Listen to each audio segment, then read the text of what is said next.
Okay, so this was a big moment from race 1 on day 2 of SailGP Bermuda.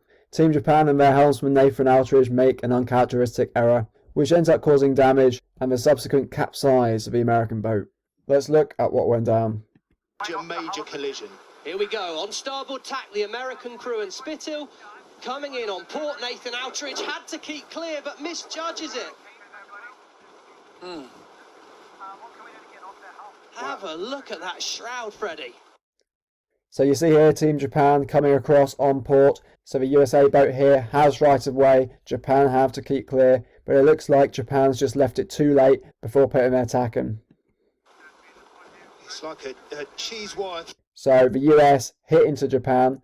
Through cheese there, unbelievable. Japan split up. Making light work of that carbon fibre bow. That is a good chance that'll be. And some nasty damage on there, notably to the steering wheel, which probably didn't help with the subsequent American capsize.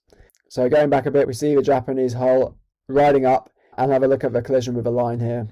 Light work of that carbon fibre bow. That is a good chance that'll be the end of the Japanese day, but we'll have to see how. So let's have a quick look at the build up to that situation. We have Japan here, USA here on starboard. Tap just ahead of Great Britain and Sir Ben Ainsley as they've taken the lead. So it seems like Japan just take a while in the tack and don't get it round quick enough. With us for yesterday's action, the USA hits them. From this angle, it doesn't look like they had to.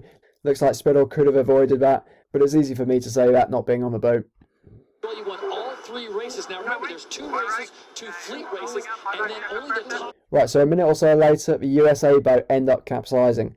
So they're no longer racing here, but it's hard to control the boat when you're not racing in these conditions. And the crew there, let's hope they're all okay, but that's another ramification. What a race Spithill's having here. Disaster for the US crew. Here we come back on board. And look at this, they're just cruising. So before the capsize, it looks like they weren't expecting it until the last moment. Maybe they got a stray gust. Let's have a look at how it went down.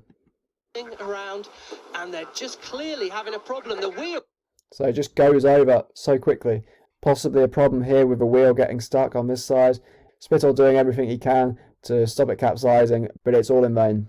Stuck down to leeward there, and the boat just blows over. Wow, ramifications from that first crash. But let's get back out onto the race. Often these boats are so hard to control at low speed, and that's what we saw there. You take your eye off the ball at low speed and it's easy to flick it in.